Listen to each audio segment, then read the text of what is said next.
بسم اللہ الرحمن الرحیم۔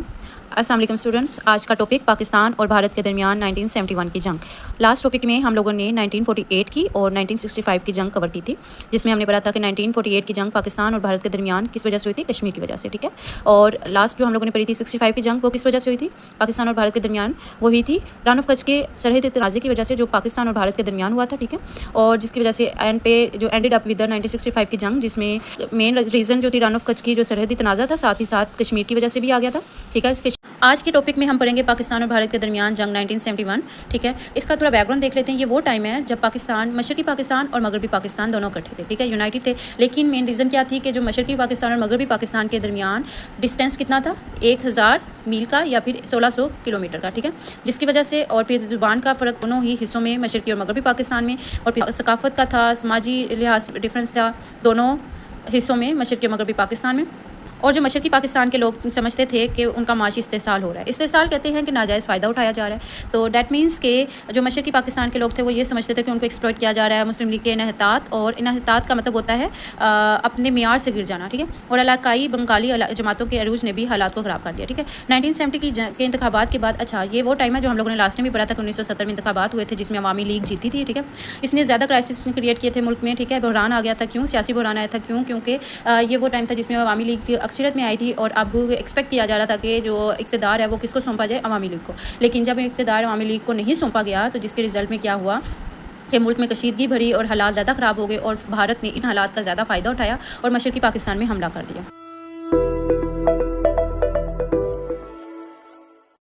آج ہم پڑھیں گے کہ جنگ 1971 کے واقعات۔ پاکستان میں 1970 میں عام انتخابات ہوئے، ٹھیک ہے، اور جس میں عوامی لیگ جیت گئی، اکثریت حاصل کی، اقتدار ان کو نہیں دیا گیا، اور شیخ مجیب الرحمان نے اپنے 6 نکاتی پلان پیش کیا، جو ہم لوگ لاسٹ ٹائم ڈسکس کر چکے ہوئے تھے کہ شیخ مجیب الرحمان نے 6 نکاتی جو پلان پیش کیا تھا، اس کے اندر سب سے پہلی چیز یہ رکھی گئی تھی کہ ملک میں وفاقی نظام ہوگا، اور دوسرا صوبوں کو خود مختاری دی جائے گی، تھرڈلی کہ جو مشرقی پاکستان ہے اس کی یا تو کرنسی چینج کی جائے گی مغربی پاکستان سے، ادروائز آپ ایسے کریں گے کہ جو میک شور کریں گے کہ جو مشرقی پاکستان کی کرنسی ہے وہ مغربی پاکستان میں منتقل نہیں کی جائے گی، ٹھیک ہے، جن کو مانا نہیں گیا تھا، ٹھیک ہے۔ اور اس کے بعد کیا ہوا کہ جو پیپلز پارٹی کے ساتھ سمجھوتے میں بھی انکار کر دیا، کس نے؟ شیخ مجیب الرحمان نے، ٹھیک ہے۔ اور اس طرح سے جو تھا کہ شیخ مجیب الرحمان نے عدم اعتماد کی تحریک شروع کی، اور پھر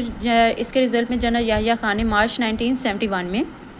قومی اسمبلی کا اجلاس بلایا، لیکن شیخ مجیب الرحمان نے اس میں شرکت نہیں کی، اور اس طرح سے یہ ہوا کہ جب مارچ 23 کو یوم جمہوریہ ملک میں منایا گیا، عوامی لیگ تھی اس نے یوم مزاحمت منایا اس وقت، ٹھیک ہے، اور اس طرح سے پورے مشرقی پاکستان میں بنگلہ دیش کے پرچم لہرائے گئے، اور اسی دوران بھارت نے مشرقی پاکستان پر حملہ کر دیا، کیونکہ ان کے لیے سچویشن کیا تھی؟ فیوریبل تھی، ٹھیک ہے۔ اب ہوا یہ کہ پاکستانی فوج نے اس کا بہادری سے مقابلہ بھی کیا، اور مشرقی پاکستان میں، یہاں سے مغربی پاکستان میں، مشرقی پاکستان میں فوج بھی بھیجی گئی، لیکن پھر بھی اس کے باوجود جو تھا کہ کیونکہ اس ٹائم پہ جو مشرقی پاکستان کے باغی لوگ تھے وہ لوگ بھارت کا ساتھ دے رہے تھے، جس کی وجہ سے بھارت نے اپنے ناپاک ارادوں میں کامیاب رہا، اور مشرقی پاکستان دنیا کے نقشے پہ بنگلہ دیش کے نام سے ایک آزاد ملک کی حیثیت میں نمودار ہوا، ٹھیک ہے۔ 1971 کی جنگ کی ریزن کیا ہوئی؟ مشرقی اور مغربی پاکستان کی علیحدگی کی وجہ سے، ٹھیک ہے، بھارت نے اس کا فائدہ اٹھایا۔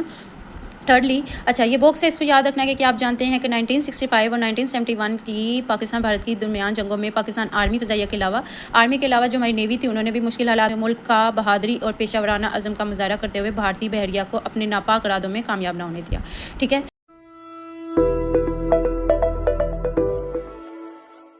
اچھا نیکسٹ ٹاپک ہے پاکستان اور بھارت کے درمیان جنگ کارگل 1999۔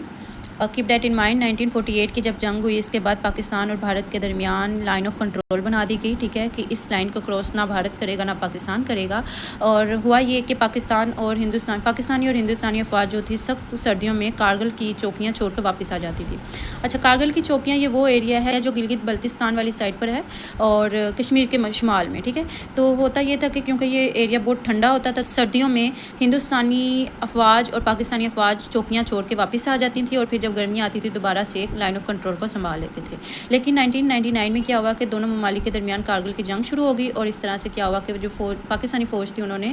لائن آف کنٹرول کے پاس جو بھارتی فوج تھی ان کو بہت پیچھے بھیج دیا، ٹھیک ہے، اور اس جنگ میں کیپٹن کرنل شیر خان شہید اور حوالدار لالک جنگ شہید نے اپنی جان کے نذرانے پیش کیے، انہیں نشان حیدر دیے گئے، اور اقوام متحدہ اس بار بھی کیا ہوا کہ اقوام متحدہ کی مداخلت سے کارگل کی جنگ دوبارہ سے بند کر دی گئی، اور پھر جو دونوں افواج تھی اپنی اپنی جگہ پہ واپس چلے گئی، اور اس طرح سے کارگل ختم ہو گئی۔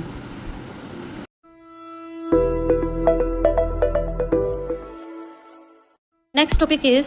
آپریشن بنیان المرصوص. اوکے بیٹا, بنیان المرصوص کا مطلب ہے سیسا پلائی ہوئی دیوار, اور یہ ورڈ ہے قرآن پاک سے لیا گیا ہے. اور ایز یو نو دیٹ کہ یہ لاسٹ ایئر کی بات ہے اور ہم لوگوں نے اس کو ایکسپیرینس کیا تھا, اور بہت کلیئرلی ہمیں یہ ایونٹ یاد ہے کہ بیک گراؤنڈ کیا تھا اس کا, کہ بھارت میں جو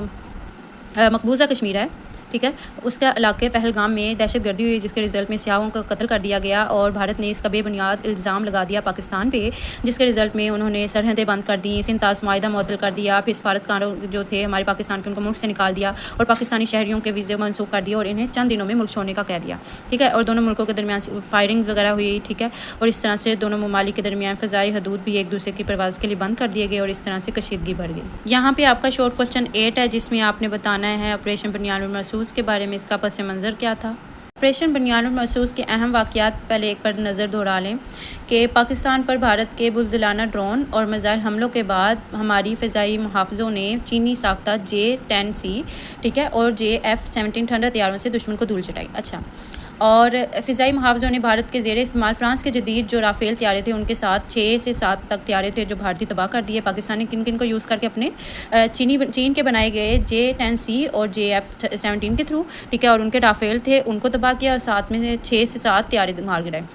اس کا اثر یہ ہوا کہ نہ صرف بھارت بلکہ پوری دنیا اس پہ حیران ہو گئی, کیونکہ پاکستان کا رسپانس واقعی ہی بہت اچھا رہا, ٹھیک ہے. پاکستان نے آپریشن بنیان المرصوص میں بھارت کے کئی اہداف کو کامیابی سے نشانہ بنا کر تباہ کر دیا, ٹھیک ہے. پاکستان ایئر فورس کے JF-17 ٹھنڈر کے